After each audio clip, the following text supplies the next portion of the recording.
HBCU legends, fans, and everybody who would like to hear this interview with Coach Tremaine Jackson, it's about to come. But I'm Coyote Mosley of HBCU Legends here tonight. It's Monday night, and it's National Championship night as well. Coach Sampson is going for his 800th win should he defeat Florida tonight in the national championship game for the men. So let's stand behind him on helping those guys at the Houston Cougars defeat the Florida Gators. Sorry, Florida fans. That's who I'm pulling for. But also, we had a great weekend this weekend in San Antonio where the HBCU All-Star game took place. Travis Williams, he brought his fourth installment of the game for the men, but he also added for the first time ever the women's portion. And both of the games, guys, were very, very good games.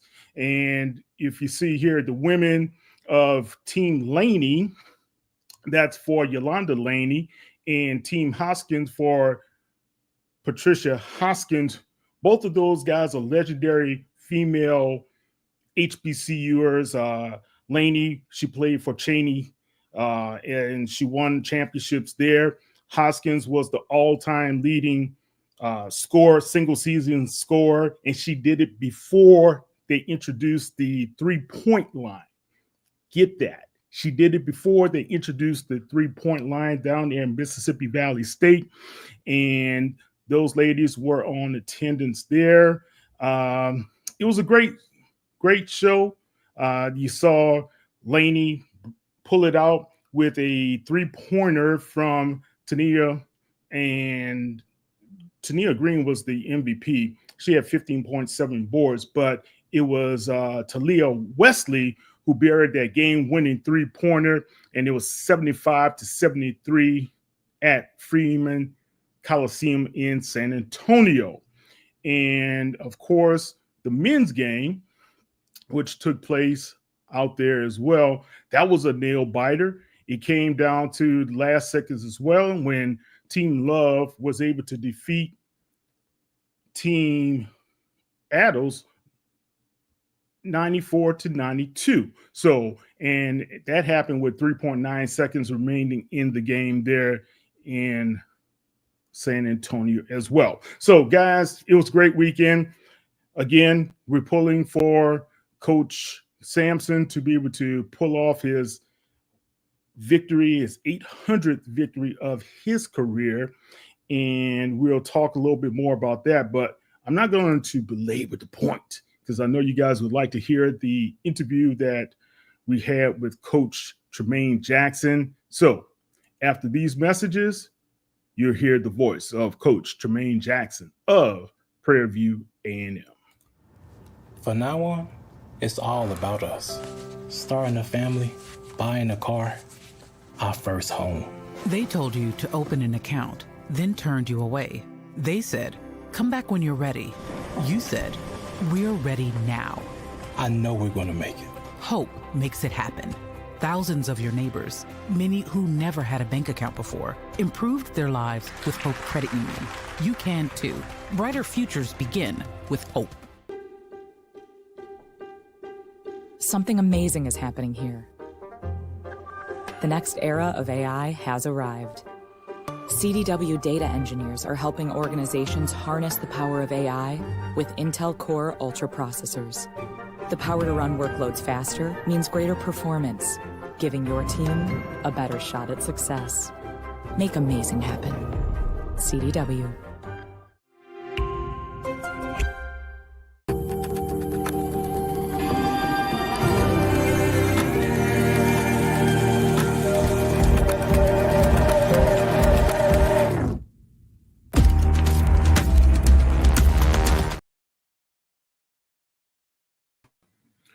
HBCU Legends fans, it's Kyle T. Mosley here with, we're bringing this to you guys because I've been wanting to get this coach on with us for a while because I know and I can feel what he's about to bring to PV. It's none other than Coach Tremaine Jackson. What's going on, Coach? Oh, man, Kyle, I'm doing well. How about yourself? Man, hey, Saturday, we're kicking it, but we're going to make it happen, right? That's it. That's Yeah. it, man. Look, you guys had to reschedule your scrimmage, and I know it was due for yesterday around 4:30 in Prairie View. How did it go?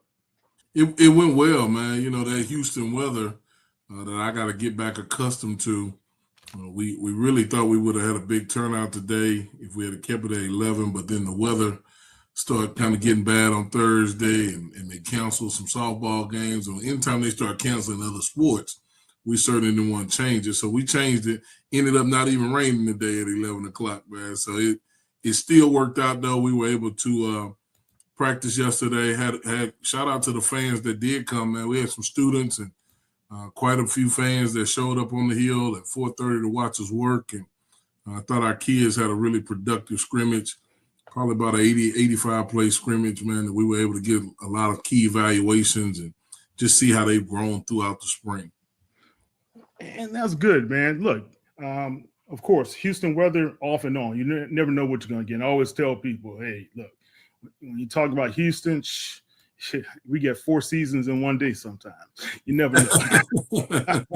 So, look, I was due to come up there as well, but got delayed. But I'm going to tell you one thing. You've been bringing a lot of energy and a lot of passion. I was glad that you said a lot of the fans were able to still be out there to support.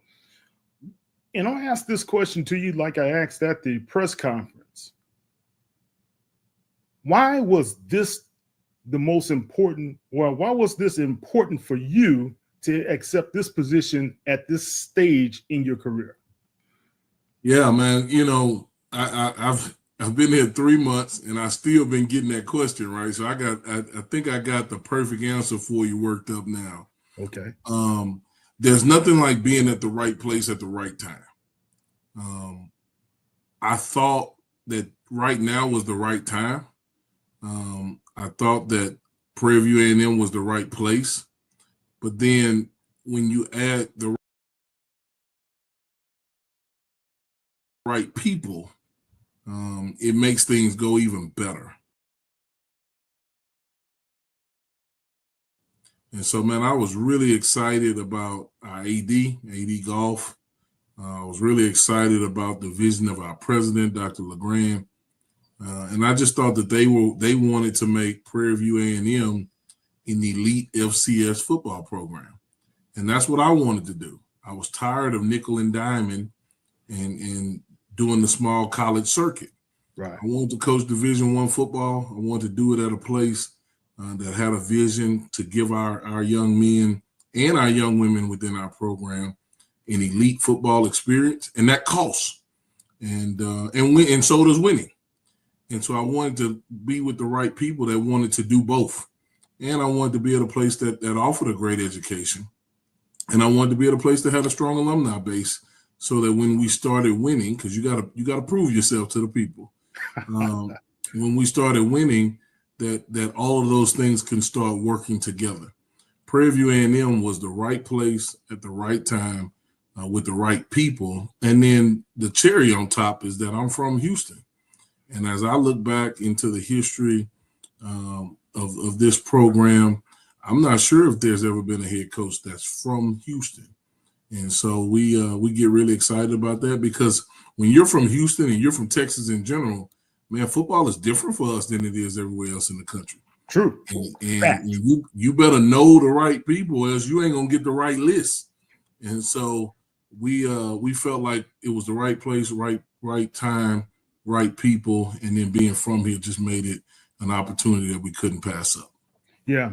And I recall you speaking about some influential people, especially from Houston, especially I think it was your high school or junior high school coach who was a Prairie View graduate, right? And spoke very highly of the institution.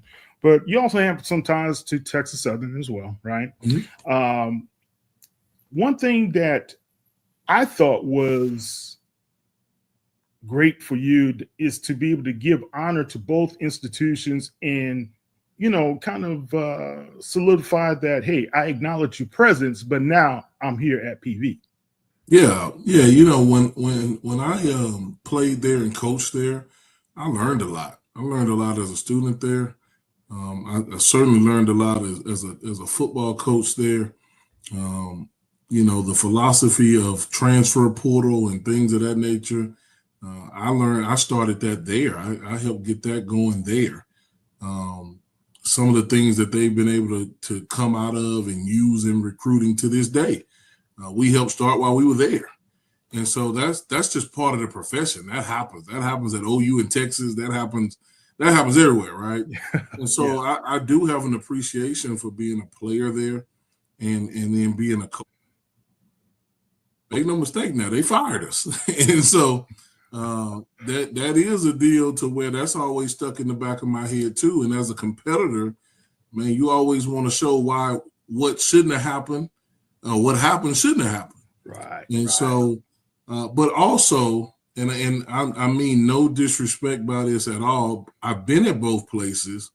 It ain't close on how we do things at Prairie View A&M versus how things are done in other places. The alumni basis ain't close. Really? It's strong here at Prairie View A&M. And I've always had an admiration for Prairie View A&M's alumni base and how they go about their business. And even win, lose, or draw, they show up and they support each other. And people that graduated from Prairie View A&M, they love Prairie View A&M. That's not the case. Yeah. Down the city. So I've seen it, but you know, for me, having the opportunity to be at both places and now being in the current situation that I'm in, no doubt, man, we're going to be prepared to win all the games, especially the first one. Okay. I want to stick on this point. And this is a point that, you know, Ralph Cooper from KCOH. I'm on with Ralph every Tuesdays talking about HBCU football during the season, right? Yep. And we have talked about this point for years about why HBCUs, especially in the fourth largest city in America, Houston, hasn't been a bigger presence, hasn't been more engaged. But you were saying the PV people you feel are more engaged, and coming from where you were before to now, what could HBCUs accentuate or enhance in their type of support for a football program or a whole athletic department? Yeah, you know, I catch a lot of flack for saying this, but I'll just be honest with you, Kyle. Like, we got to stop isolating ourselves, man. And I love the fact that Prairie View A&M is an HBCU. I love the fact that I'm an HBCU guy. Yeah. But man, there's a whole nother world of football out there. And we isolate ourselves within the athletic realm, especially so much until we're not really as respected as we should be on the other side of the tracks. And how do I know that? I just came from the other side of the tracks. Sure did. And I've recruited against other SWAC schools with lesser scholarships, with lesser fan base, with lesser pageantry, but the football was different. I don't know why it's like that. I don't know how it got like that, but it's like that. Right. And we need to understand that we offer a great brand of football. So stop putting HBCU football in front of the name and just say we're college football. College football. And so I think we're our own worst enemy when it comes to that. And you know, black folks don't want to hear that. We so want our own so bad until we put HBCU in front of it. When all we have to do is go in the stadium. Actually, we have 65,000 people on campus at Prairie View A&M for homecoming, but we don't fill up a 15,000 seat stadium. It doesn't make sense. It's mind-boggling. I was there this past year, the same thing. So go in the stadium, and then we would be a normal college football operation instead of a HBCU football operation. Yeah. We shouldn't have to hire or wait on people to hire a celebrity before we go in the stadium. We should go in the stadium because we love our school and because we're supporting the young men and women a part of the football program. So I think we as a people, we do that to ourselves so much. My grandma fought to get out of segregation. Why are we segregating ourselves? Why don't we put the resources in our programs like everybody else and get our own and get TV contracts like everybody else instead of having to stream our games? Why we can't get on the regular ESPN? And the answer is we don't look like the other side. And the reason why we don't look like the other side is because we don't believe we look like the other side. Thank you. Thank you, Coach. Thank you. You've got to believe in the product that you're bringing, right? Yep. And if you don't believe in that product, you're going to devalue yourself and devalue what you're being able to offer to the rest of the nation, right? Absolutely. I agree with you so wholeheartedly. Man, I think you hit it right there, man. But the isolation part is one aspect. But when it comes to the football part now, that's something you have excelled in. And I'll be honest with you, I thought you were a candidate for the TSU position last year, to be honest with you, before Coach Dishman was able to land it. But they went a different direction. Why, now that you are at Prairie View, you can feel a different energy there, a different sense of that? Now we finally feel like we got something or someone who can be able to take us in and get us over that hump. Yeah, Kyle, I'll be honest with you, man. I'm no better football coach than anybody else. I got a lot of respect for people that sit in these chairs of head coaches and are responsible for these programs. And so I don't know why the energy is different, but I will tell you, Tremaine Jackson is not for everybody. Okay. Tremaine Jackson is really about student-athlete experience. Tremaine Jackson is really about being an elite FCS football program. And sometimes, Kyle, it's easier for you to not go with a candidate because he might ask you for too much that you're not willing to give. Now, I don't know what the situations are when people make decisions. I've been through several. This is my 18th head coaching interview in my career. When I interviewed at Prairie View A&M. Prairie View A&M and Tremaine Jackson aligned. And so, and I'll say this, it's far better to remain mediocre and not be bothered than to become elite and it rearrange what you're used to. Right. People don't like change. Everybody wants change. People really don't like change. And that's not just with players.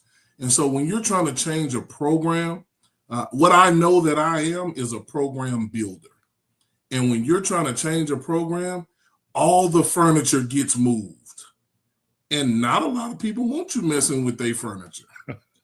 The thing for me here at Prairie View A&M is AD Golf and I aligned on there need to be some furniture moving. Yeah. We needed to get some things moving. He and Dr. LeGrand aligned on what it needs to look like. I'm only adhering to what AD Golf's vision is. He's adhering to what Dr. LeGrand's vision is.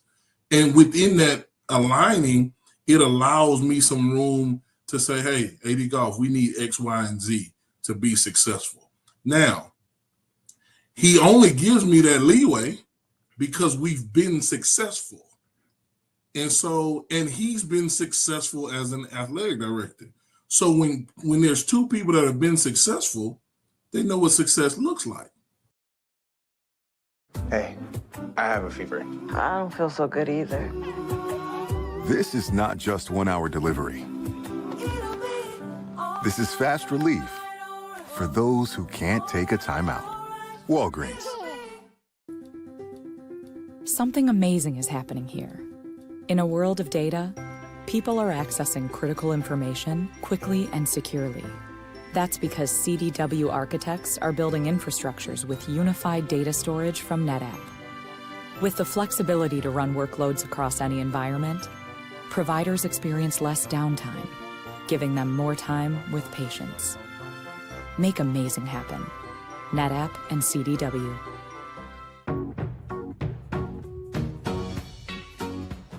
This is not just delivery. This is knowing even superheroes can use a sidekick. Walgreens.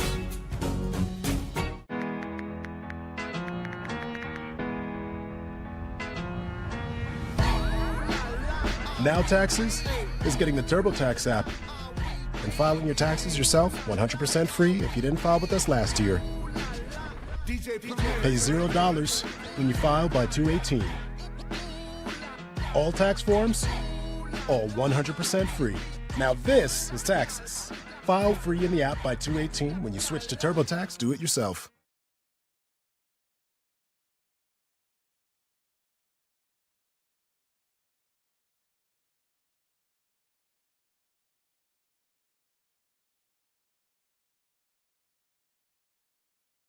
HBCU sports fans, get ready to go big. HBCU Plus is making a big move to the UEN app. It is a wonderful start to this one. All of your favorite HBCU games are now broadcasting live on the UEN app. But now you get even more with G League basketball, NAIA, and Miami-Dade High School sports. Do you believe it? It's time for you to go big. Download the UEN app to get in on all the HBCU sports action and so much more right now.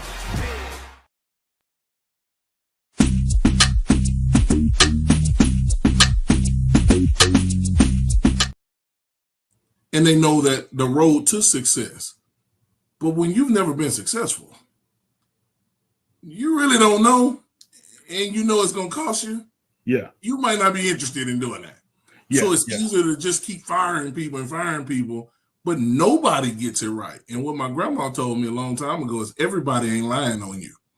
And so I wanted to be at a place and with people that understood, man, there's going to be some furniture moving going on. We're going to have to get it right. But once we get it right, not only are we setting it right for now, we're setting it right forever.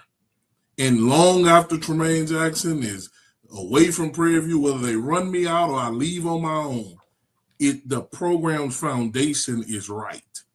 And so people, the next person can build off of it, and the program will always be known for winning instead of being known for being 0-80. All right. Instead of being known for being mediocre.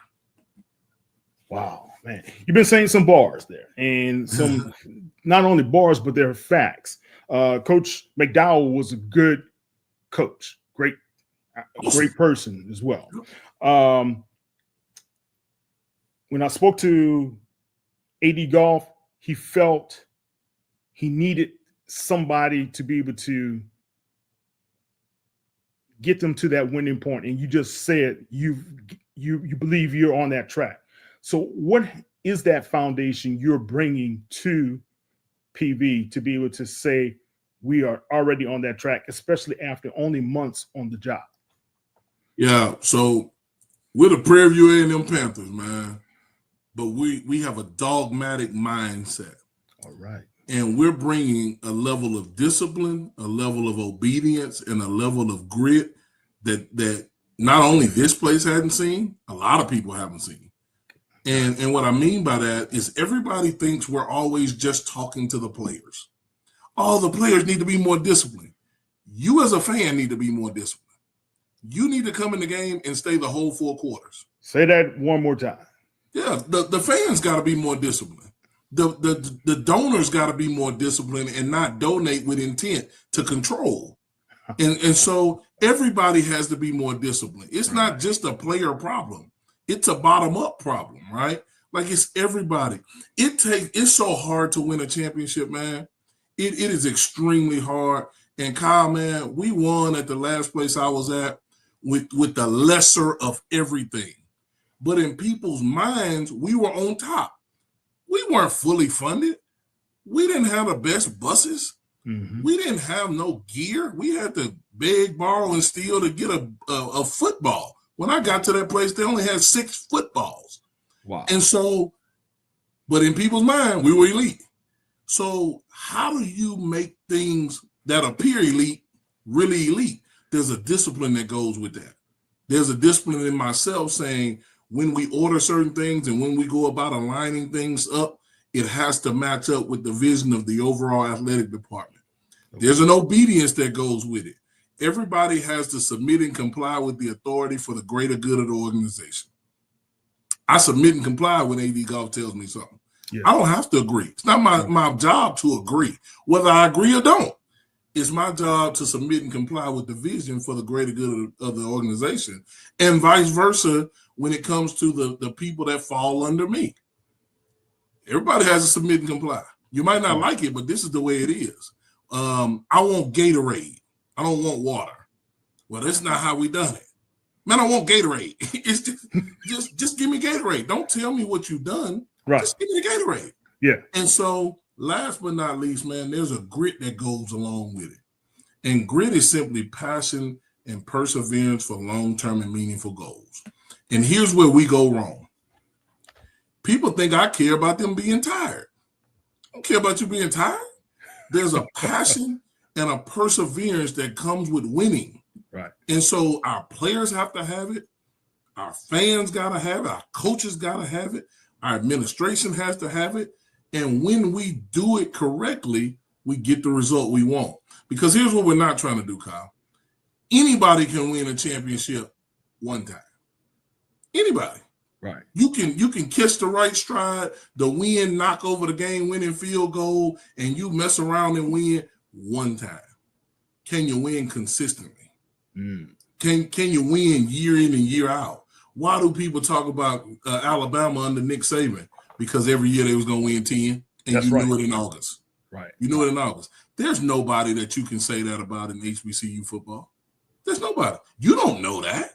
You don't know in August that somebody's going to win. It's up for grabs right now. I want to be the team in the program that when they cut the grass August 1st, you know them Panthers going to be somewhere playing in December. That's the passion that we have.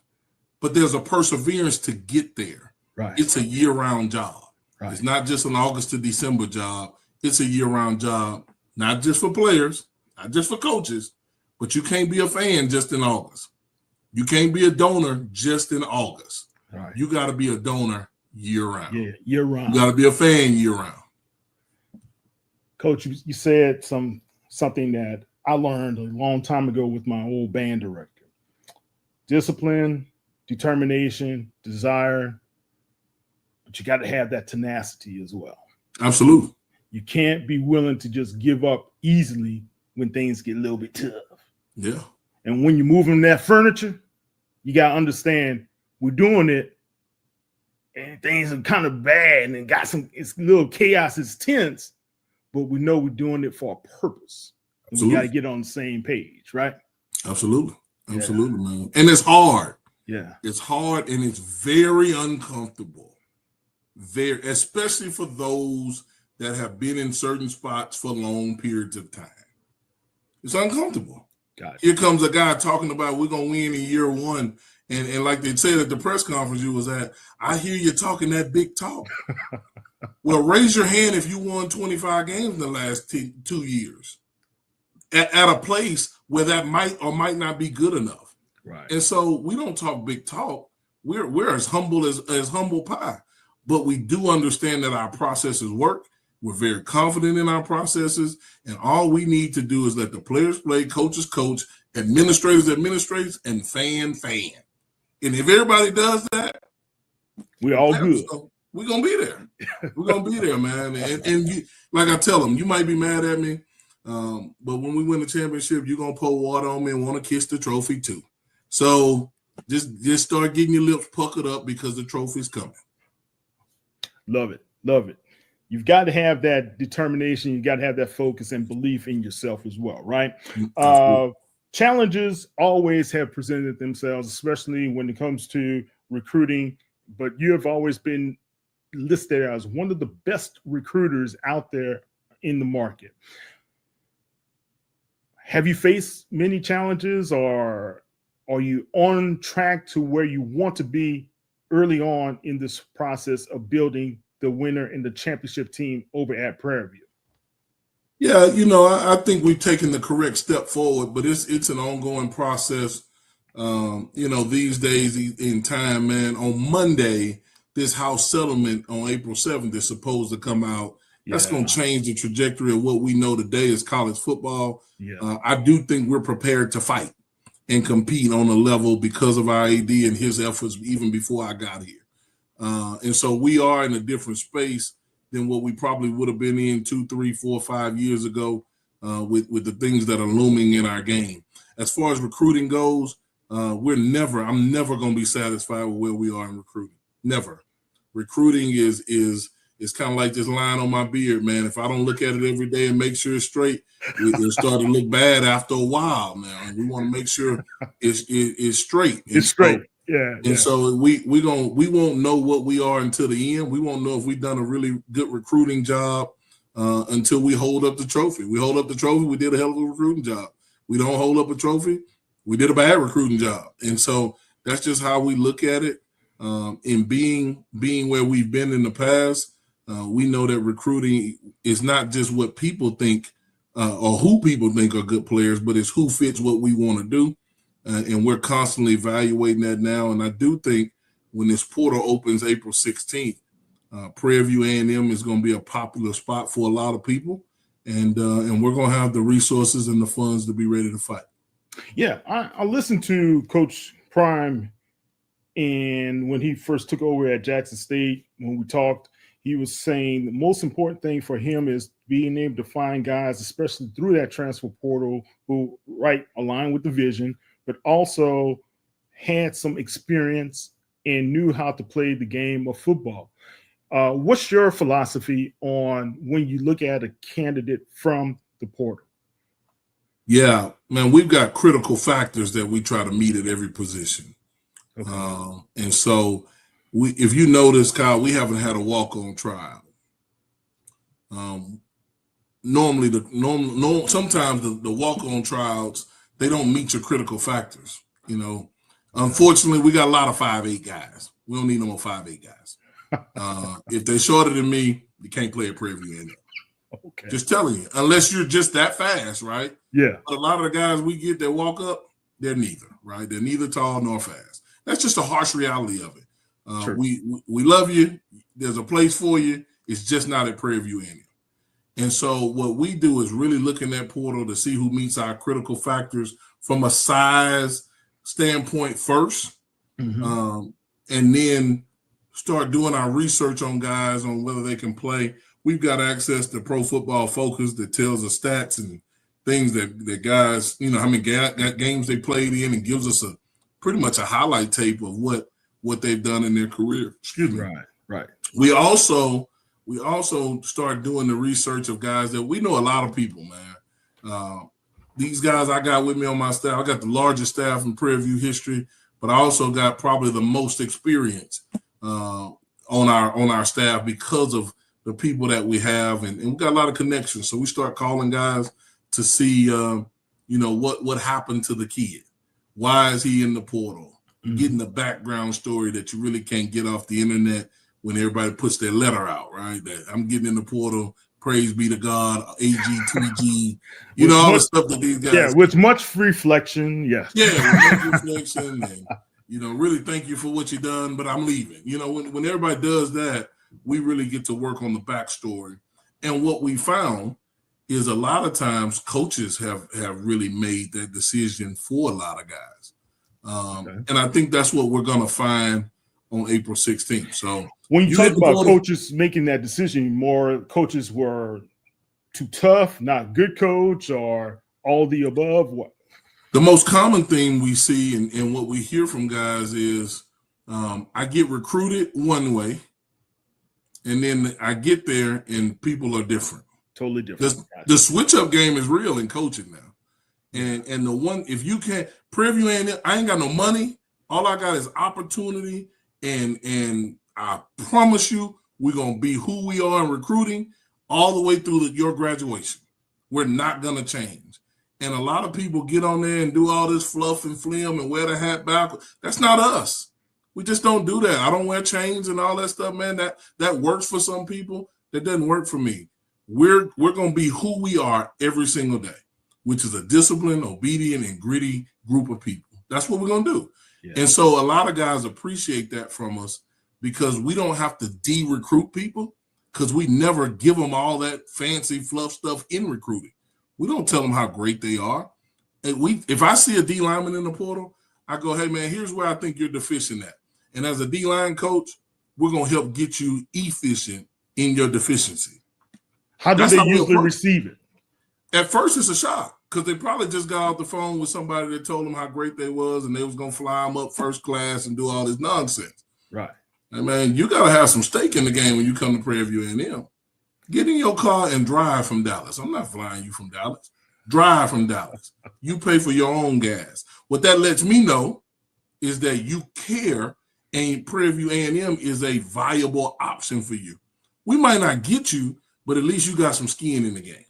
Gotcha. And so I'm looking for guys that's got skin in the game, man, because if I do everything for you, then when you get here, you're going to expect me to do everything for you. Right. And that's not the reality. It just ain't the reality. And then you're not tough enough if I gotta do everything for you. So that's how we do it. Coach, you sound like how I was brought up. My dad was going to give you everything. You're not going to be entitled here. Not in the Mosley household. You've got to be able to work. Yeah. And look, man, I miss games. I miss everything. Hey, I told you to work first. That's the most important thing. And I love what you're saying, but these days, these kids are enamored with NILs, right? Has that been an issue for you, and how do you navigate through it? Yeah, one, let me say this. Prairie View A&M football can fight with NIL. We have some things NIL-wise to fight with. So that's a plus because a lot of people don't think Prairie View A&M football can fight NIL. We can compete with the best of them NIL-wise. Okay, good to hear. But here's what I'll tell you. With the transfer portal, because we are a transfer portal football team. That's who we are. We're not going to run from that. We're not going to hide from that. That's who we are. The guys that we're looking for in the portal, I want them when they want opportunity. I don't want them when they want to get paid. I want them when they're trying to prove that they can play, like they said. So here's what we tell them. Go over there to get paid. Come here when you're ready to win and you're ready to prove that you are who you say you are. Wow. Don't come here to get paid and then you miss weights and I can't do nothing about it. Now that's not it. Come here when you're truly ready to compete for a national championship. Not the Meineke Bowl, but a national championship. And when you're ready to prove you are who you say you are. And so what people say is, Kyle, well, do you get that kid? The answer is yes. Because when you challenge a kid, a competitor, on a competitive level, he'll respond. But when you challenge a coward on a competitive level, he'll bow out and he'll go take the money. That's right. And so I'm not saying I'm against NIL. I'm not saying I don't want kids to get whatever they deserve. What I'm saying is if it's about that, more than the opportunity to prove who you say you are, I'm not interested. I ain't interested. And so really the kid that we get, he probably done went to an SEC, Big 12, whatever school, got paid. He already got the challenger. Now it's time to come to Prairie View and get on this grass. That's what time it is. Bring your challenger, put all your stuff in the back, and come get on this grass. And so you can go get money long term. So I give you 10,000, I can give you 100,000, whatever. Yeah. But you can go get 400,000 if you come ball on this grass. Wow. And you can get it over time. You can get 400 a year. And so no different than what Coach Prime said, man. You want some NIL money or you want to go to the NFL? You tell me. NIL versus NFL. NFL. Which one is better? Yeah. I never played in the NFL. I wish I did. I probably wouldn't be sitting there talking to you today. I'd be on the beach. But because I know I've interned and I've seen guys who've changed their whole family trajectory by putting in the work now and then enjoying the benefit later. And here's what I'll tell you. I told a kid this today on a recruiting visit. Prairie View A&M is like retirement, right? It's like what people think about retirement. You do all your work on the front end, and then you can retire. So you come in our program, do all your work, and then, man, you play well enough, you'll give yourself a shot. We got 2 guys in the league right now that just signed new contracts, so it can be done from Prairie View A&M. That's right. It can be done. Yeah. But what most people want to do is retire without doing no work. Now Taxes is getting the TurboTax app and filing your taxes yourself 100% free if you didn't file with us last year.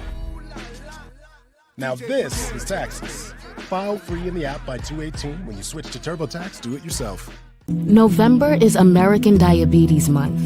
And while nearly half of us have diabetes or prediabetes, every story is personal.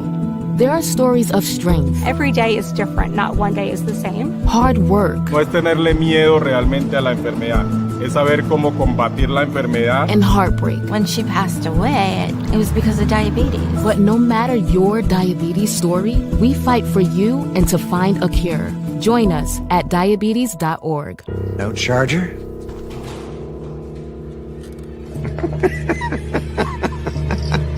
It's a Mac. The battery lasts all day. See you next week. And filing your taxes yourself 100% free if you didn't file with us last year. Pay $0 when you file by 2/18.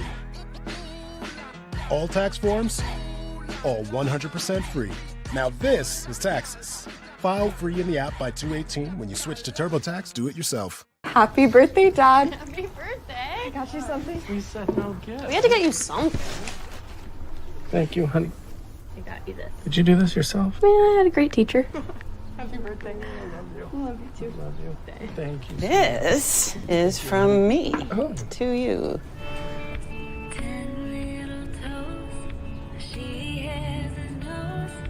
I am genius.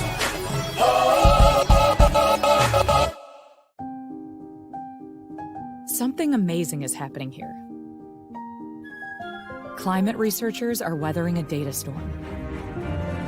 That's because CDW transformed their devices and infrastructure with Lenovo ThinkPads and powerful edge-to-cloud solutions, delivering faster insights and increased performance, giving them the scale to stay ready for whatever's next. Make amazing happen. Lenovo and CDW.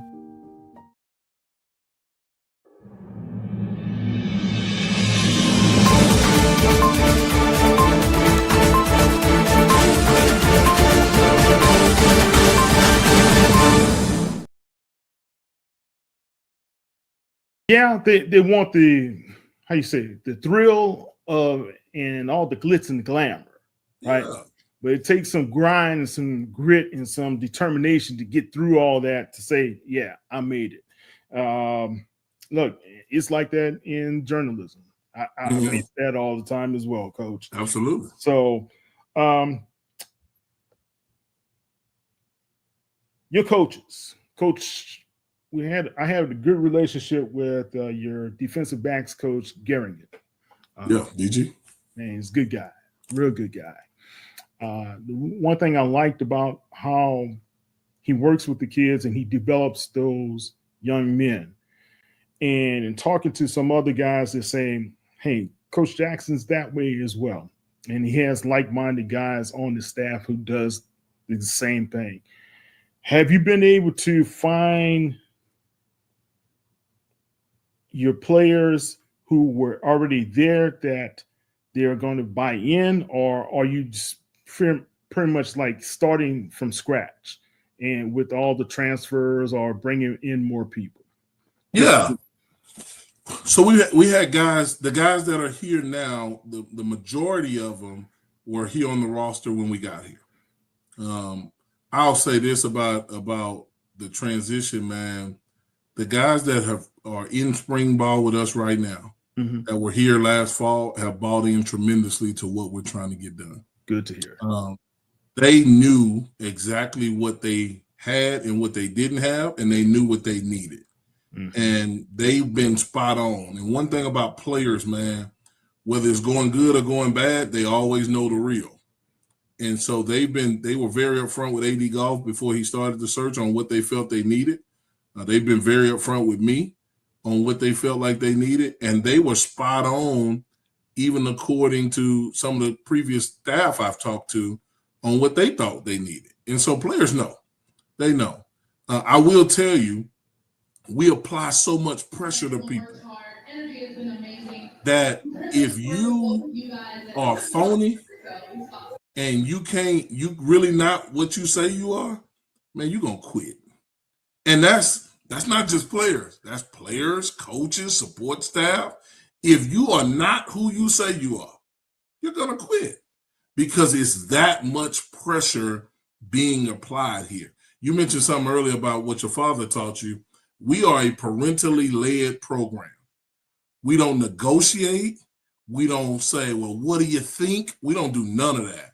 We tell you exactly what we want you to do. And we expect you to get it done exactly the way we tell you to get it done. And when we recruit guys, I tell their parents, you told them to take out the trash? Yeah. Did you ask him or did you tell him? Oh, I told him. All right, that's what we're going to do in football. We're not going to, hey, can you run this route at 7 yards? It'd be really good. No. Run the route at 7 yards, be exactly where you're supposed to be, turn around with the technique that I taught you. That's how we do it. That's foreign. That's foreign these days because a lot of coaches out here negotiate and then wonder why they can't control them in the end, right? And so I'm not trying to be controlling, but I'm parenting because sometimes they don't know what's best for them until they know what's best for them. And so we try to protect them from them. And this group has adhered to that, even though it's been tough. The way we practice, I don't know how anybody else practice, but I don't know how many people can make it through our practices because these guys couldn't in the beginning. They had to get conditioned for our practice. Kyle, one day we sat and stretched for about an hour and a half. We just sat and stretched. We had to get the stretch together. It has a sound. Winning has a sound. And I wanted to make sure I heard the sound. And I wanted them to hear it. And so that way we don't ever have to do that again. We did it at the last place. And so these guys have adhered to it. We did lose a lot of guys in the portal, though. We lost some good football players in the portal. But here's what I tell people. If I had the trust in the administration, because AD Golf met with everybody, told everybody, hey, we're going to hire a coach. Before you get in the portal, just give me a chance to hire a coach. If I really respected the place I was at, I would have gave him that opportunity. The guys that didn't give him that opportunity, they shouldn't have been at Prairie View A&M anyway. And looking at some of the guys that left, they might have been good players. They wouldn't have made it. If they left before they knew what was happening, then the amount of pressure we was going to apply to them, they would have folded. Yeah. So it was better for them to go to the places that they went to. Because, man, our program will break you. It will break you because we're not willing to negotiate when a lot of people are. Well, Coach, what can you do for an old guy like me? Because I think I need to suit up. You know, I was originally recruited by Prairie View. I should have been a part of PV, but I went over to Morehouse. So, you know, everybody make mistakes. No, I'm messing with you, man. I'm messing with you. Yeah, you got some eligibility. See our compliance officer. We taking all coming. Anybody that's got some discipline, obedience, and grit, we interested. All right. Talk about. Is it too early to talk about your quarterback situation and some of the other special things that people love to hear around this time? Yeah, man, we're playing with 5 quarterbacks right now. You know, we brought 2 in Tyler Nelson and Blake Murphy when we got here. Deuce was already here. Barrington, he was already here. And Lucas Coley and Cam they were already here. So we got 5 guys in that room. I would venture to tell you we're gonna put a 6th guy in that room because we absolutely love the competitiveness that has to happen in that room. When people ask me who the quarterback at Prairie View A&M is gonna be, it's really simple. The quarterback at Prairie View A&M for me is going to be the guy that takes care of the football and has won the football team. Because people will not follow somebody that has not won them over.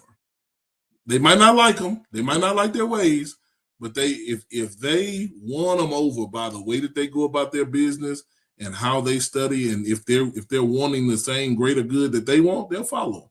And so we have yet to see that, and we won't see it. We're not expecting to see it until August when we get in fall camp. And so we'll get 2 weeks out from the first game, and we'll make a decision on that. If you look at my track record as a head coach, we've always done that when we had new quarterback changes, and we've always had successful quarterbacks because I think it's the way we go about getting them ready and making them compete. And so those are I do like where those guys are right now. They're competing. A couple of them had a really good scrimmage yesterday, and so we'll keep charting and grading and see who comes out on top, and then who comes out as the second guy, because you're gonna get to your second string quarterback as half the conference found out a year ago with all the quarterback issues that went on in this conference. And so yeah, that's true. So we got to make sure that second guy is ready to go as well. All right, talk about last couple of things. Let's talk about if you had to have some guys listen to this video between you and I, and if you are talking about some positions that you'd like to solidify or get solidified or get some new blood into those positions, what will some of those positions be that these kids may want to reach out and touch you? Yeah, man, you listen, I'm a D-line guy. I want all the D-linemen in the world, but I want the D-linemen that really want to be great D-linemen. I want the D-linemen that love the drama and the action of hitting another man in the face and getting off a block and chasing a tackle down. And I want the D-lineman that wants to play D-line at the next level. And so if that's you, come get coached. We need wideouts. Or let me say this, we want wideouts. We want wideouts in a major way because we plan on putting that ball in the air. We plan on putting that – it ain't no secret, man. We run an air raid offense. We're going to put that ball in the air. And here's what I know in HBCU football, the trumpets stand up first. When that receiver running wide open, the trumpet player go, oh, let me get ready. And he stands up first. And we want the trumpets to stand up a whole lot. So we need some wideouts. We want guys that's going to go up and get the ball, but we got to have O-linemen. We absolutely got to have them every which way, but we don't want sawed-off O-linemen. We want long 6'6", 6'7", 6'8" guys that have an aspiration on getting drafted. Not just playing on the next level, but getting drafted. And if you look back at where we've been, there's a right tackle for the LA Chargers that played at a school with only 900 people that we recruited, and he was 6'7", and now he's kick sliding in the NFL. We know what it looks like. And then for me too, man, that corner and that safety, DG does such a great job with those guys. Him and Coach Anderson, our defensive coordinator, who handles the safeties. We want guys on the back end that want to be ball hawks. Again, man, you just I don't like saying Google us and all that stuff, but you got to look at where we've been and put yourself in that success realm, right? We've had guys with 19 picks in 2 years. I don't know nobody in our area right now that's had that. Even in the past. 19 in 2 years. Yeah, a guy had 19 picks in 2 years. He went 10-9. And so we've coached that. We know what that looks like. This system allows you to do that. And so if you're a secondary guy, we certainly want to talk to you in a major way. So those areas, D-line, the secondary, receiver, and the O-line, we want to continue to grow and glow those positions, man, because those positions can really help us along with the rest of the guys we got on this roster. Okay, cool. All right, Coach, you talked about a couple of save dates. You talked about the transfer portal opening up, and you guys are thinking about what's going to happen after the legislation, right? But what are some of those special dates going ahead that we need to be paying attention to about your program? Yeah, so April 17th is the next one, man. It's our spring game, spring scrimmage. Really haven't decided what format we're going to do. But what we like to see happen, it's a Thursday night before Good Friday. We know a lot of people don't go to work on Good Friday. We like to create a mini homecoming environment on that Thursday night, starting with our students. We did this on a Thursday night for our students. And everywhere I've ever been, we've had the spring game on Thursday night so we can increase the students. I want a student section to be the best in the SWAC.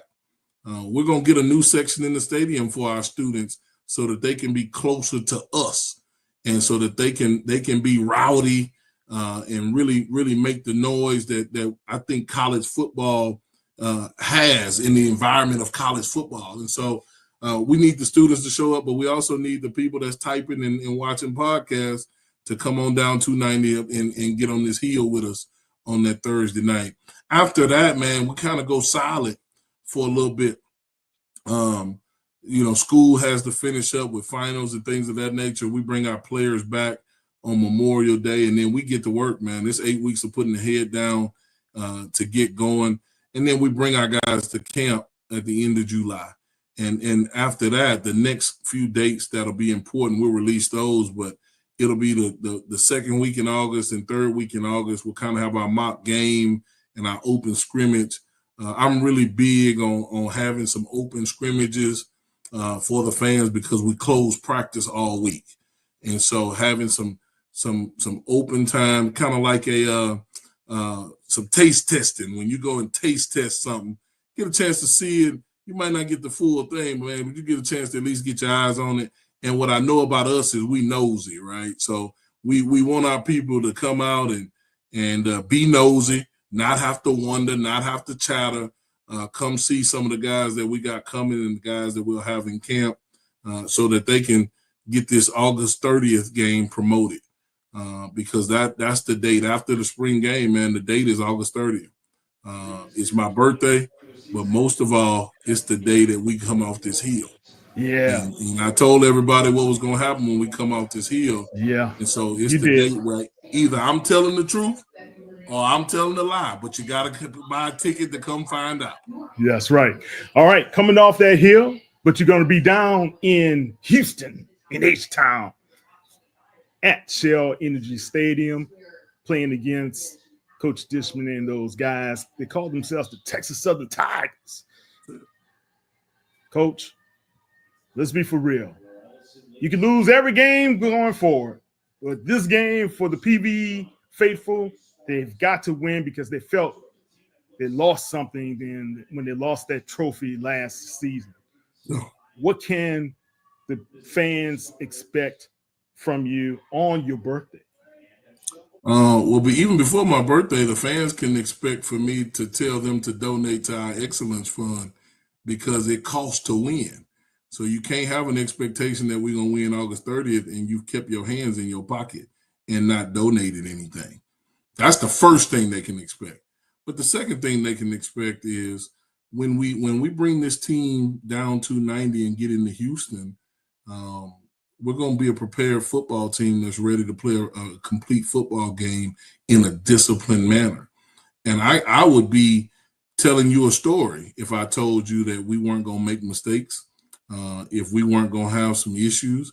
But I will tell you, it is with the full intent of my soul for us to play extremely well and execute at a high level and play with high levels of enthusiasm and leave Houston with a win.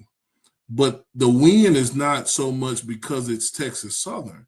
It's because it's the opportunity that we have to start off our journey together in a setting of me being the head coach, this staff being in place, AD Golf and I going into a competitive situation for the first time together.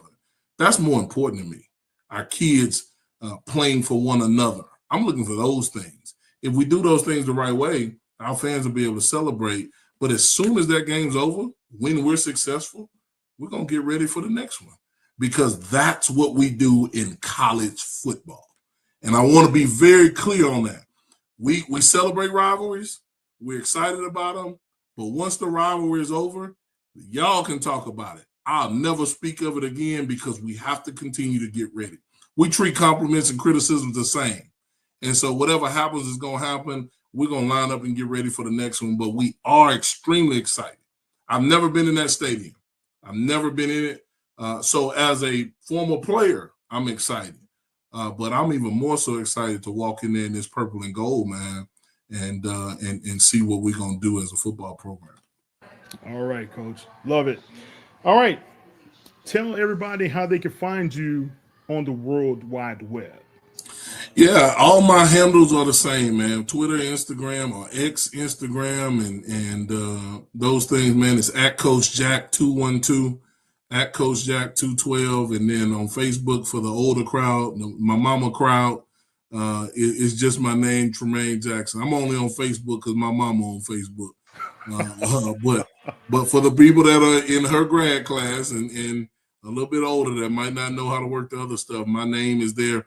We try to, in PV AMU football _ is our handle on Twitter or X there, and then PVAMU FB on Instagram are our handles there. We try to do a lot on social media to try to keep people engaged with what we're doing, and our media team does an extremely good job.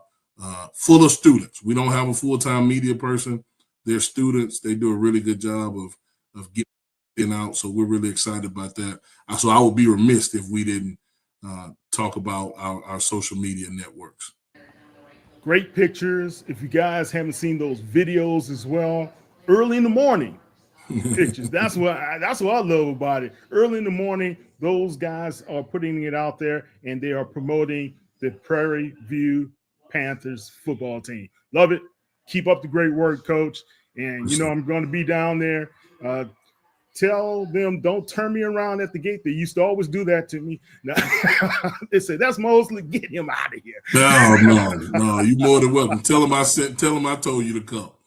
They'll let you right on in, man. It's been a pleasure, man. I really appreciate the time to talk about our program and just sports in general, but appreciate the job you do and the coverage that you provided for us. Yeah, definitely. As Bernie Mac would say, hey, now that you're part of the HBCU Legends family, you can't get rid of us. You are here, and we are part of you as well. We got so much similarities as well. My dad was a Q, and I was about to be a Q until I had to kick my brothers off the campus. That's a different story. But other than that, man, I appreciate everything that you've done, and I look forward to seeing you this summer and chatting up with you once more. Okay? Kyle, always, man. I appreciate you. Go Panthers. All right. That's Coach Tremaine Jackson of the Prairie View Panthers. Check them out, guys. Thank you, Coach. Take care now. Appreciate it. Have a good weekend.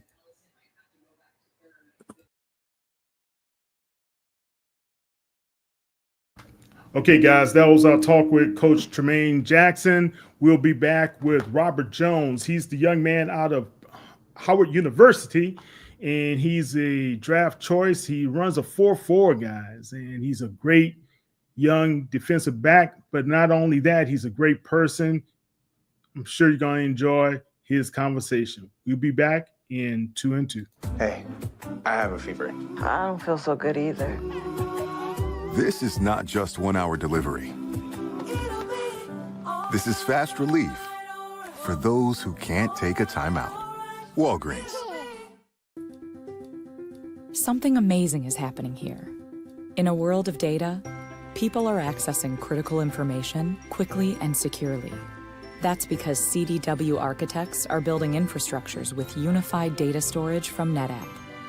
With the flexibility to run workloads across any environment, providers experience less downtime, giving them more time with patients. Make amazing happen. NetApp and CDW.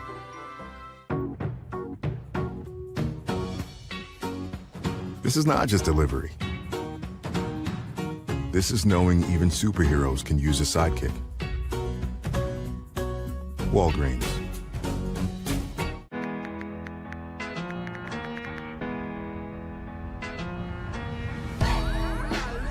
Now Taxes is getting the TurboTax app and filing your taxes yourself 100% free if you didn't file with us last year. Pay $0 when you file by 2/18. All tax forms, all 100% free. Now this is taxes. File free in the app by 2/18. When you switch to TurboTax, do it yourself. All right, guys, it's Kyle T. Mosley of HBCU Legends, as well as the Black Sports Insiders. I'm here with a future draft choice of whomever would decide to make the smart choice and select this young man. I let him on the program, even though he's a Bison, even though he went to Howard, but he held it down in that defensive backfield. Kenny Gallup Jr., as well as a couple other guys. We're here with none other than Robert Jones III. What's going on, Robert? Yes, sir. Yes, sir. Thank you for having me, man. Glad to be here. Oh, well, it's good to have you. You've been very diligent in following up with me, and I appreciate that. And I just wanted to be able to give you a chance to be able to talk your story, as well as let people know who Robert Jones III is. If you guys didn't know, Robert was a part of that Bison class. You guys went to Celebration Bowl last season, or season before last, and you guys had a very good year that year. This year, you had wasn't quite the year that Coach Scott and you guys wanted, but you still played very, very well. And we want to focus on that as well. Before we talk a little bit further with Robert, make sure you go to HBCU Legends on all of our social media channels, as well as follow up with us on YouTube as well. All right, Robert, talk to us. Who is Robert Jones III? Yeah, I mean it's kind of hard to speak on, honestly. I've done a lot over the course of my life. My life has changed in so many different ways. Growing up, I grew up in the PG County area in Fairwood. Both my parents, raised me well. I grew up doing kung fu. I didn't even play football. Yes, sir. I didn't play football until the 5th grade, and so up until that time, I was, I thought I was gonna be a ninja or something, trying to be one of the kung fu greats. I ended up getting my black belt in the 6th grade. I was the youngest in my kung fu school to get my black belt, and then after that, that's kind of when the football dream started kind of pushing me a little bit. I really didn't even know that I wanted to pursue football fully until I got to high school, because that's when I was like, okay, I'm actually pretty good at this. Like, I can actually do something. Yeah. And so get to high school. At DeMatha, I was honestly, truly, and this really has been the course of my career, really my whole life, was I never really was the star, the one that everybody kind of looks at. Everybody, oh yeah, who's that. But I always have a way of making my way and making my presence felt, eventually. And so my junior year, had a good junior year. Then COVID hit, kind of put an end to really my football season in high school. Didn't have a senior year. Ended up committing to Howard, and then getting to Howard, putting my head down, going to work. Ended up starting my last game of my freshman year at Howard. And then ever since then, it's been all about the work and, just putting it on the field every year. Wow, that's quite a move that you guys made. What was it about your game that Coach Scott saw that he felt he can trust in you your sophomore year? So really, I don't know. I mean, really, I've just always been like a confident guy, confident player. What a lot of people don't know is that I actually got recruited to Howard to play receiver. And so, I came in, I was a receiver for, like summer workouts and stuff when I came in as a freshman. And then like literally the week before camp, or like 2 weeks before camp, I went in Coach Scott's office and I said, Coach Scott, I want to play defense. I want to play DB. And so that was something I had been, training a little bit towards the end of my high school. But like I said, I had no senior season because of COVID. So I had really never really played DB in a game yet, for except for like 2 or 3 spring games at DeMatha. And so I went to him, I said I wanted to play DB. Just crafted, got after it every day in practice, got after it any chance I could during the games. And then finally, the last game of the season, they gave me a start. I had a great spring, great spring football session with Howard. And then I asked him, to transition. I changed to number 1. And then from there on, kind of created my legacy in number 1 at Howard. Wow. A lot of guys have made that transition from wide receiver to defensive back What was it for you that made it kind of seamless? For me, it was just I had a pretty high IQ. I feel like at receiver, which also helped me on defense.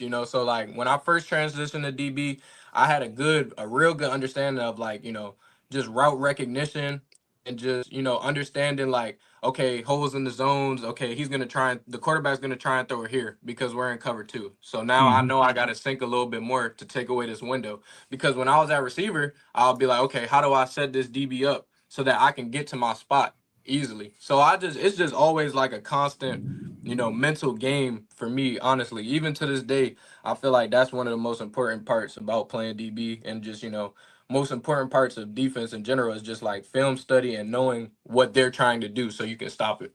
Yeah. I love wide receivers. I love defensive backs. I love running backs. Those were the three positions I always loved to play as well. So kudos to you on that. This past year, you were named the 2024 preseason All MEAC third team selection. And also you are part of the HBCU Legacy Bowl. Talk about that Legacy Bowl experience, because when I had a chance to talk to guys like Robert McDaniel from Jackson State and Herb Mulligan, they really loved their time there. What made it so special for you? Yeah, it was a special experience down there, most definitely. Being able to get around those guys, other guys who are the best players in HBCU, and then not only compete with them on a day-to-day basis, but then you spend all that time off the field with them, and you really start to bond and get to know people from different areas, different schools, start hearing their experiences, share experiences, and then we're doing it all in New Orleans, which is such a great city. Definitely had some great food down there, some great entertainment. After the game, we were able to go out on Bourbon Street, a little bit and just hang out there. So it was a good experience, man. Just being able to play great competitive football and then also build some bonds off the field too. Oh yeah. Well, look, you speaking my language. That's my hometown. New Orleans, Louisiana, born and raised there. I was due to be at the Legacy Bowl, but unfortunately we had a death in my family. I couldn't be able to attend. But Doug Williams, James Shaq Harris, every year they put on a great showcase to be able to feature young guys such as yourself. Now, a lot of the scouts don't have a chance to really get to know. Yeah. Were you able to make any invitations or have any type of good, solid conversations with the pro scouts when you were there in New Orleans? Yeah, I did talk to a couple of different teams. Really just like, small talk kind of on the sidelines or or things like that. I didn't have any like formal interviews set up. And, that was something that I was really appreciative of because especially, coming from an HBCU, a smaller school, like you said, a lot of those scouts, there won't really be an opportunity for them to be face to face and really like talk and get to know prospects and stuff. And I think that's something that, especially for me, that I kind of like miss out on because I know that if I do get a chance to get in front of these people and actually get to talk ball or you really just hear me talk in general, honestly, I feel like I enunciate well, I come across in a good manner. So if people actually do take the time to hear me and like hear my thoughts out, I know they'll be impressed with what I have to say. Yeah, that's great, man. I know your agent has been working with you quite frequently throughout this whole draft process. Talk about how the training has been for you. What do you do on a day-to-day basis? Oh yeah, the training it was great. I was training out in Virginia at Perfect Performance. My guy Leonard and Coach Luke over there, they were getting me right. It was some tough days, especially because I'm still in school, so I still have really? Okay. I still have 4 classes that I have to finish up so that I can graduate in May. So I used to, have to get up at 6 in the morning, drive over to the facility. I'll go work out over there from about like 7:30 or 8 to basically like 12. And then I would turn around and I'll have a class at Howard. So I would have to drive from there over to Howard and then go to class at 1 p.m. And then I would have another class at like 3 p.m. And so I was doing that Monday through Thursday and then still going to work out on Fridays and Saturdays. So wow. Yeah, it was a grind for sure, but it was most definitely worth it. I appreciate all the time that I got to spend over there, and I appreciated, all the knowledge and stuff that I learned from them, and it definitely helped out and helped me out on pro day as well. Yeah, that's pretty good for you to have that dedication, what you were able to do.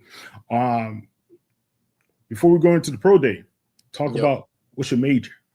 I'm a business management major. Yep. So I'll be Business getting a management. All right. bachelor in administration with a management concentration from Howard in May.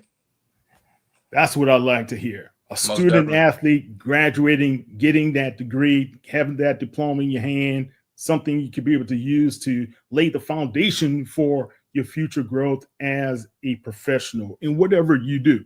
If Yes, it's sir. not football, whatever you have the opportunity to do. So I love that, man. Now you went through your pro day. How was your performance there? Yeah, I was extremely grateful for the pro day opportunity. Just because, at the HBCU combine, I felt like my numbers didn't particularly display who I was completely. Okay. It was kind of a quick turnaround. I had started training in, January, at the beginning of January, and the combine was essentially, in the beginning of February. So only having a month to really go and train and then try and get the numbers right. It was just some things technique wise that I had to clean up a little bit, in some of my runs and stuff like that. So it was really a blessing to come back out at pro day. I was able to run in the 4.4s. I was, time anywhere from 4.4. 4.45. Yes, sir. Really? Yeah. All Yeah. I ran right. one scout had me at a 4.45, and I think the other scout had me at a 4.5. So they just average it. That's how they do it for the pro days. So they put me at a 4.48 officially. So I was able to run in the 4.4s. That was my goal. Really, I actually ended up getting a little banged up down at the Legacy Bowl. So when I came home, I Really? was Oh, I was man. actually doing rehab when I came home. So I wasn't able to train. I was doing straight rehab. Got to it and was able to, And get still healthy hit a 4.4. and still hit a Wow. 4.4. Yeah, and it's like, that wasn't even. If I'm being 100% honest, that wasn't even 100%. So I was, before the pro day and all that kind of stuff, I was aiming for 4.3 when I first started training. Shoot for the Wow. stars. So who knows? If I was healthy, I might have hit that. But I'm not complaining. God is good. He allowed me to go out there and run, and just put it all on the line. So it was a good day for me on pro day. Man, excellent day. Yes, And sir. I'm proud of you on that.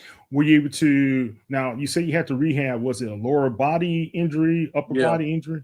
Yeah, it Okay. was a lower body injury. So we were doing one-on-ones down there at the Legacy Bowl, and a guy, he had kind of fell on my knee, and I had sprained my MCL. And so they were Oh, saying 4 to 6 weeks.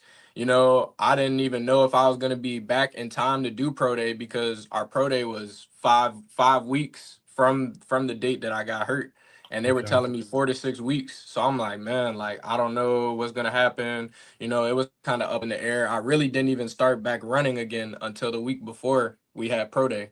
And I was Really? still able to, go out there and put together some decent times. Still put up 14 on the bench press. Jumped to 38 vertical. So, I was still able to go out there and put together some good numbers. Hold on, man. You got that type of hops, you jump in 38 vertical. Yeah, Really? facts. Facts. Yeah. Hey, I was shooting for a 40, man, but I'll take whatever God allows me to do, man. I'll take it. Trust. Well, congrats on that, man. Look, guys, if y'all don't know, hitting close to 40 inches is a feat for any ball player, basketball player, football player. It doesn't matter. That's quite good as your vertical, man. So, Definitely. congratulations on that one, man. I appreciate it. Okay, talk to me about right now. You are setting yourself up for the draft, right? Yes, sir. Let's say things don't go quite as planned as far as being a part of the draft. Would you consider being an undrafted free agent? Oh yeah, most definitely. I mean, I understand, especially what comes with being really a FCS prospect in general, but HBCU prospect on top of that. I mean, Yeah. I know what comes with that. Honestly, you kind of get overlooked just off the basis of where you went to school at. honestly. And so, I mean, even at an FCS school, it's kind of like that. And so it's like you have to push really hard to even get drafted in the first place. So with undrafted free agency, that doesn't scare me in any way, shape, or form. I'm no stranger to adversity. If people that really knew my story, like, it's been a lot. And I still made it happen every time. So that's the mindset that I Okay. have. I don't let anything hold me back. I don't let anything that anybody says about me, their views, whatever, it doesn't matter to me. As long as if I get an opportunity, I'm 100% confident that I will make it happen. And so that's really all that I can control. I control what I control. If somebody wants to draft me, that would be a blessing, like a super blessing. But if somebody doesn't want to draft me and they would rather bring me on as an undrafted free agent and see what I have in that light, then I'll go out there and give the same effort that I would if I was to get drafted. Now Taxes is getting the TurboTax app and filing your taxes yourself 100% free if you didn't file with us last year. Now this is Taxes. File free in the app by 2/18 when you switch to TurboTax Do It Yourself. November is American Diabetes Month. And while nearly half of us have diabetes or prediabetes, every story is personal. There are stories of strength. Every day is different, not one day is the same. Hard work. No es tenerle miedo realmente a la enfermedad, es saber cómo combatir la enfermedad. And heartbreak. When she passed away, it was because of diabetes. But no matter your diabetes story, we fight for you and to find a cure. Join us at diabetes.org. No charger?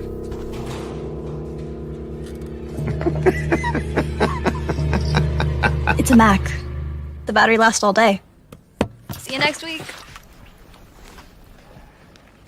And filing your taxes yourself 100% free if you didn't file with us last year. Pay $0 when you file by 2/18. All tax forms, all 100% free. Now this is Taxes. File free in the app by 2/18 when you switch to TurboTax Do It Yourself. From now on, it's all about us. Starting a family, buying a car, our first home. They told you to open an account, then turned you away. They said, come back when you're ready. You said, we're ready now. I know we're going to make it. Hope makes it happen. Thousands of your neighbors, many who never had a bank account before, improved their lives with Hope Credit Union. You can too. Brighter futures begin with hope.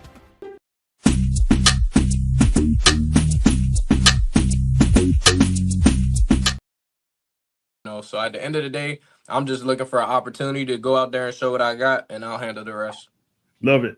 Great mindset. That's what you have to be, positive throughout all the whole negativity, or if it is perceived negative. But you got to shut out the noise and keep focused on the goal, right?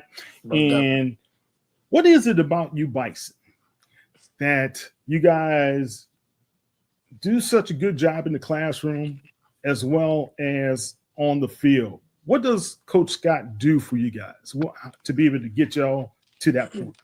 I mean, I feel like it's really, of course there are little incentives and stuff. You might get a championship dinner if you have a good GPA and you perform on the field and all that kind of stuff. Yeah. If you did that for all 4 quarters, there might be a championship dinner at the end of the semester or at the end of the year or stuff like that. Little incentives like that. But honestly, I mean, I feel like it just comes down to the type of person that you are. Like, are you somebody who wants to, finish all the way through with what you started? I know for me personally, I started here at Howard to get my degree. All my family members and stuff, they encouraged me, yeah, Howard is a great school for you to get a degree from and that kind of thing. So, it was always important for me to finish my degree while also, still focusing on being the best football player and the best athlete that I could be at the same exact time.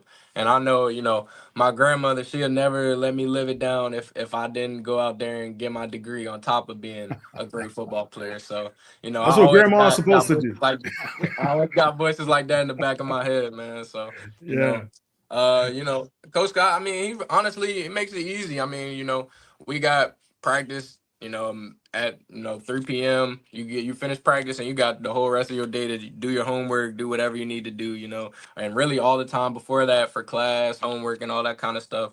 So I mean, it honestly makes it easy. It's all on you. It's just about what do you want to go and be great. Interesting that you say that, because part of being great is being pretty well rounded, right? Yep. And as far as what you have been able to accomplish, great. On the field is great. In the classroom, great. What about in the community? What do you do outside of Howard University that focuses on helping people in the community?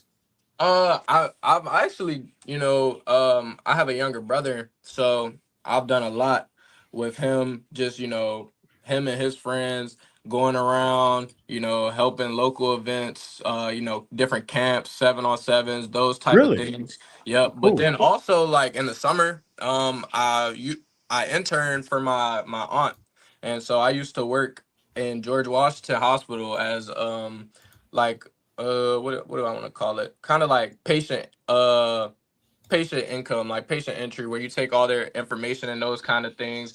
So I mean, it's really just interesting and kind of like fun to just interact with different people in the community, especially the DC community, because you get a wide variety of different types of people, different people that come through, and just like interacting with them, hearing their stories, kind of explaining myself, to other people around them. I really do in the future want to, get around the kids more, possibly even have my own camp, or just honestly, honestly my mind just keeps going and going because there's so many things that I would want to do and that I would want to bring back to my community and bring back here, because I know of all the talent and all the just bright minds that there are right here in PG County where I'm from, that they just need something behind them, and like a good push behind them to get them going.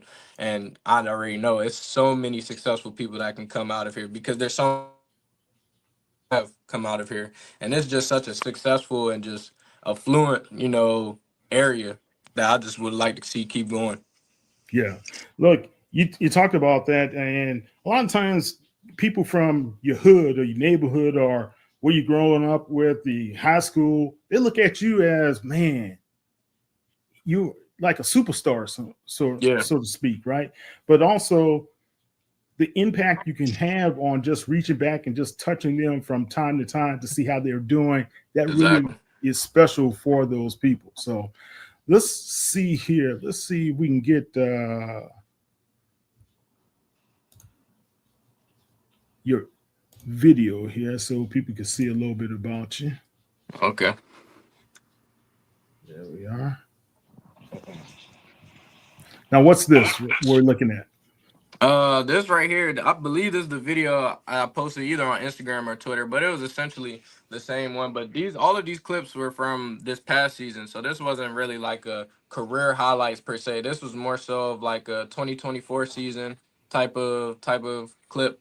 But yeah, I mean, showcases some of my best plays. I had 3 picks last season. I had a couple forced fumbles, and then I had also a fumble recovery or 2, I believe, as well. Now, on that one, we just saw a pick. What was that pick? Which game was that from? That pick right there was from Dale State. So that was a 3rd down right there. I believe it was like 3rd and 8. We were playing cover 0 man. I had went down and pressed.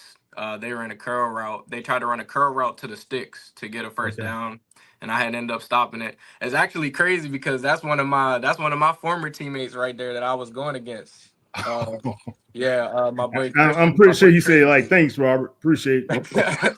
Yeah. I mean, it goes both ways because he actually just transferred. He's he just transferred over to Troy University in Alabama. So made a move up to FBS. So I'm rooting for him. Hope the best for him too. So awesome. All right, there you go. That was a good pick there, Robert. Let's see. You got your dance routine down. Look, against NCCU. Yep. Yeah, that was North Carolina Central right there, a blocked field goal. And then this was another pick that I had in that Dell State game as well. 2. But, wow. Yep, I had 2 that game. I believe this was a 3rd or 4th down stop versus Tennessee State on homecoming. Acrobatic toe tap fumble recovery. You don't see that often. Nice. Yeah. Yep. A forced fumble on the quarterback right there. But yeah, I would say it's crazy because it's like I just want people to see like my game as a whole. I'm physical still, even though most people see me as just a coverage covered merchant. A guy who really sits there and can cover anybody. That's what I want to be seen as myself, is a guy who can go out there and line up against anybody and lock in and lock them up. But I'm also physical. I do it all. I'll tackle, I'll run around, all that. So I could do it all, man. That's what I want people to see for sure. Good. Have you ever done a lot of work on special teams? Yes, sir. So I would say kind of how it goes at Howard.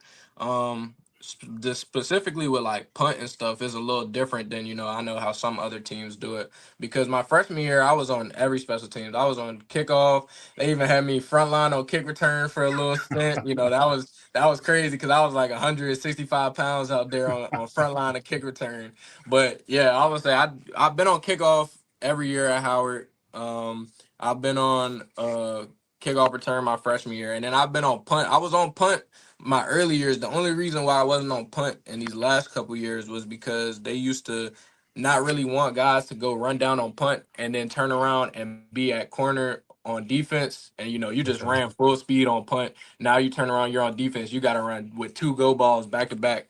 Now you got to come out the game, because obviously you just ran, full speed, 40 yards down the field, back to back to back to back plays, So I didn't play punt this year, but I played punt. I played special teams, and I understand the value of special teams, especially trying to make a career in the NFL. If you're not the guy, if you're not, the starting corner, or you're not the starting guy at whatever position you play, you'll have to make a role on special teams. And so I'm open to that. I love special teams just because it's one-on-one. As them all one-on-one matchups. You got to go win your matchup, and you got to go make the play. So I'm open to special teams. I love special teams, and if that's how I got to make my role, I'll do it that way as well. Yeah. Terrell Davis, Hall of Famer. Yep. If he did not have this big special teams play, I think he was like 3rd string. They're about to cut him and everything. And if he didn't have this big special teams play, and I think they were broadcasting the game from Tokyo at that time, and it was 2 plays he had on special teams. That's how he made the Denver Broncos. Then all of a sudden, of course, his career shot off from there. But think about that. Mike Shanahan would have made the biggest mistake of his life by letting him go. And that's what I'm saying. I mean, however it has to go. If I'm only playing special teams and that's the only value that I'm bringing to a team at a certain time, I'll have no problem with that. Even knowing that eventually, when I do get my shot, I'll make it happen. Playing defense, playing corner, playing nickel, playing whatever. Gotcha. All right, let's talk about who do you pattern your game after? That's tough. I mean, I wouldn't say that I pattern my game off of who do you look up to as far admire? But I was about to say, yeah, but I definitely admire somebody like a Darrell Revis or a Champ Bailey or let me see, even Charles Woodson, because those guys right there, like, especially when we're talking about Revis, I would feel like similar to what happened kind of during my Howard career, especially my junior year, because I had a crazy good sophomore year. I guess most people would say I had, I believe, double-digit PBUs. I think I had 10 PBUs and an interception my sophomore year. And so then we come back. That's pretty good. That's real good. We come back the next season as a junior, and I'm really not getting targeted as much. I'm still doing my thing. I'm still, covering guys, locking them up, but I'm just not getting as many targets. I think I only had 5 PBUs. I didn't have any picks my junior year. And so, from the outside looking in, if you're not really keen on the corner position or like really knowing what to look for, it looks like, oh yeah, he didn't do anything that year. He had a down year. But if you were to really watch the film, it was similar to like a Darrell Revis. He doesn't have 100 interceptions, but he's known for locking guys up, Revis Island. guys only getting, one catch for 5 yards. And that's kind of, I guess, who I would say I pattern my game off of right there. I was just fine, I won't say just fine not having any picks because we wanted turnovers. Of course, you want to get the ball back to the offense. But if I'm sitting here and I'm only allowing guys to have 15 yards in our matchup, I did my job. And that guy, you know what I'm saying, that guy didn't do his job. So, that's how I look at it. Yeah. It's like the argument Asante Samuel had Yeah. out there against Deion Sanders. Yeah. Not too many people were trying to throw Prime's way. Facts. know. So Facts. There's more to the story than just the numbers, guys. Exactly. And that's how you have to look at it. When it comes to any outside hobbies, what are those for you? Really just kicking back. Honestly, I do like playing video games. I'm a big NCAA college football guy now. I used to be a big Madden guy, but I like the NCAA. That's always been one of my games right there. But honestly, just watching movies, watching TV sometimes. I like that. Going on walks sometimes just to clear my mind. We got a nice trail behind where I live now, so sometimes I'll just go on a walk or a jog, just to clear my mind. I really never got too big into any of the traditional hobbies. I know a lot of guys like fishing and stuff like that. I guess I'm kind of a suburban guy. I don't even think I've been fishing before, honestly. But really, I like to just chill in the house, honestly. As an athlete, you do so much. You got everything's kind of like laid out for you. Like you got to be here at this time, you got to do here at this time, you got to do this, go there, blah blah blah blah. So it's like to just have some time to just sit in the house and just relax and watch a movie. That's honestly the things that I like, or play the game. Those are the things I like to do. People take that for granted, but it does mean a lot just to cool out. Yeah. What about do you listen to any type of music? What's your favorite out there? I would say I listen to music. I mean, I listen to a lot of really just kind of rap and R&B stuff for real. My favorite artist all time probably Kodak Black. I feel like he's real. Yeah, he's really Kodak underrated. Black. Yeah, I feel like he's really underrated, really, as like a lyricist, honestly. Like a lot of people kind of just, view him as just some crazy, doing, doing whatever, saying whatever type of guy. But, I listen to a lot of his music and it kind of resonates with me sometimes. He got some real lyrical, insightful stuff if you really listen. Who was it? I was listening to an interview. Was it LL Cool J or it was Ice Cube? They were talking, one of those guys, or Method Man, one of those guys who talked about Kodak Black and how well he puts his music together, man. So most definitely. Cool. I can't tell you what he said. He raps, but all right. Have you been to any concerts lately? I haven't been to a concert in a long. Actually, I went to a concert last year. It was No Cap and Lil Papa concert. So two rap artists from now. But I really don't go to concerts too often or anything like that. I really don't even really go out anywhere for real too much, to be honest. Like I said, like when I'm stay out of trouble, man. That's what I like. Stay out of trouble. Like when I'm not working out or something, you'll probably catch me right here in the house where I'm at. Gotcha. I was thinking about maybe going to the the Defenders game out here later today, but I don't know. Might be right here in the house watching it. Yeah.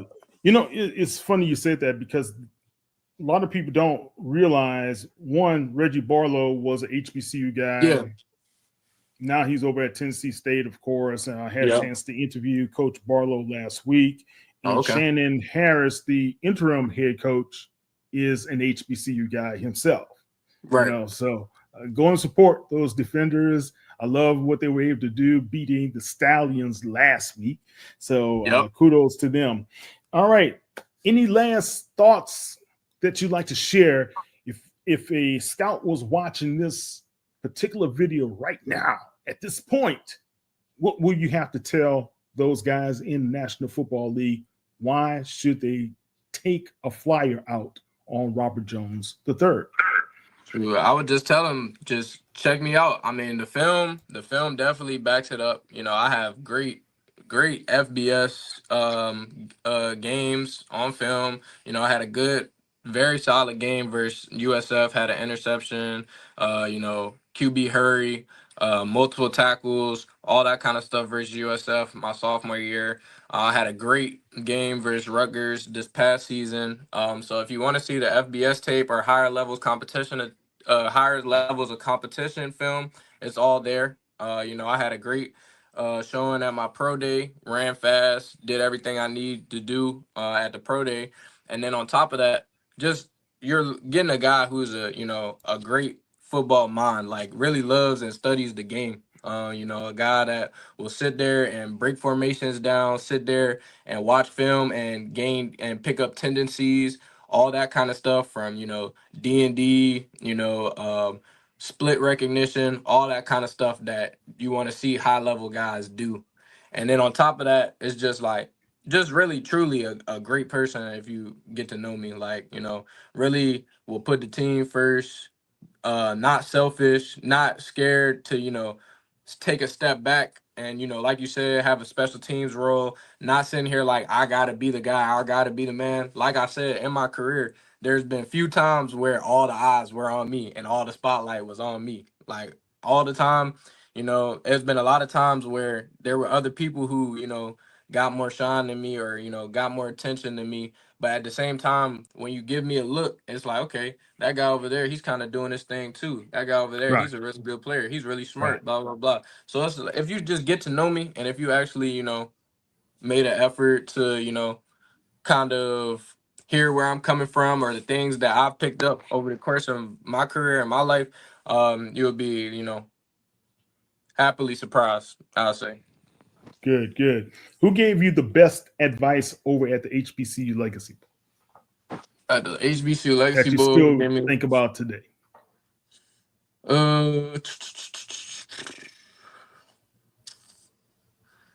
I would say it probably would had to be Coach Gerald from over at Morgan State. Just saying, you know, to do because I guess there was kind of a little bit of speculation about guys opting out to not do some things at the combine or not do things at the Legacy Bowl and X, Y, and Z, and it was Right. just like this is when he said like this is your really only chance to really get in front of all 32 teams, most likely, because we come from an HBCU and we may not have all 32 teams at our pro day or stuff like that, to go out there and just give it your all and then let the chips fall where they may. So that's the kind of how I approach everything that I do. Just go out there, give it my all, let the chips fall where they may. um he said to me, he's like, you put everything on tape that you need to put on tape. He was like, once you go back and you just clean up some of these other numbers from the combine, you'll be good. And so it's like, that was kind of what stuck with me, just making sure that knowing that I am a good player. I put good things on tape. I know that I can go out there and compete with the best of whoever. So at the end of the day, just I put the numbers up there now, and so I just, let the chips fall where they may, let God do what he does. And when I do get that opportunity, I'm going to go to work and I'm going to make it happen. So, Yeah. Good stuff. Have you and Mr. Gallup had a chance to chat it up recently about what's going on with your draft process? yeah, for sure. I was just talking to Kenny not too long ago. So, he's been doing well. He's been hearing from a good amount of teams. We actually got another guy on my team that's been hearing, his stock has been going up crazy, especially because Who's that? Xavier Robu. I'll say you definitely gotta check him out. He jumped to 43 at vertical at the combine and at our pro day. 43.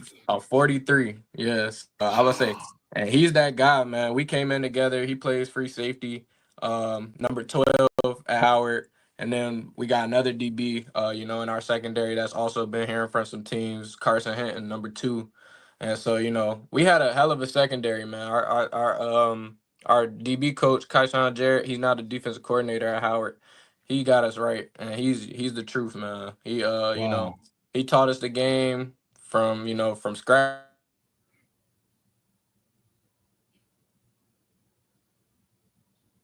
And so just grateful for him, grateful for all those guys that I got to play with in our Howard, that are getting NFL opportunities now, even the ones on the offensive side of the ball. So it's just all been a blessing, man. And Awesome. it's been great. All right. Well, Robert, it's been a pleasure talking to you, man, because I know just listening to you how dedicated you are in getting that opportunity. And I think if you do get the opportunity, like most have shown in the past, you will take full advantage of it. Yes, sir. I remember when James Houston was going through his situation, and no one drafted him, but you saw what he was able to do that first year as well. So the same for you, man. Yes, I'll sir. be paying attention to you. Follow us on HBCU Legends, and as well as me at KTMOZ on X as well. I'll try to be able to follow you and let me know whatever else I could be able to do. And I always tell people, now you're part of the HBCU Legends family. You can't get rid of us, no matter what you try. And I have a vested interest in trying to help you guys out because I really believe in HBCUs because I'm born and raised and it's in my blood as well. Okay. Yes, sir. I appreciate that for sure. I would say I'll right. definitely be giving a follow, and definitely encourage anybody who watching this to give a follow as well. Yeah, if you know of any of your fellow teammates who'd like to be a part of their process and what we could be able to spotlight them, let us know how we can help them as well. Okay. Yes, sir. Sounds good. All right. Robert, tell everybody how they can follow you on the World Wide Web. Yes, sir. I would say my X and Instagram, they're both at R Jones with 2 S's, so JONESS, and then the number 3. So R Jones 3 on Twitter or X and Instagram. So that's where you can find me at. I try and engage with anybody who hits me up because I used to do the same thing when I was a little kid. I hit people up and see if they respond and try and just pick their brain and stuff. So anybody who knows me can vouch. If you hit me up and I see it, I'll respond. So all right. I think you have a bright future ahead, man. I really do. Yes, sir. Thank you. All I right. appreciate that. You're welcome. That's Mr. Robert Jones III from Howard. Bad school, but no, he good school, great school. But congratulations to you, man. And I hope everything goes well with you in the draft process. Guys, don't forget, follow us at HBCU Legends on Sports Illustrated, and you can be able to check us out online on all the social media accounts at HBCU Legends, as well as on YouTube. I'm Kyle T. Mosley of HBCU Legends, as well as the Black Sports Insiders. Thank you very much, Robert. Take care. And Yes, sir. we'll be following that. Okay. Yes, sir. Take care. Thanks. You're welcome. You're welcome.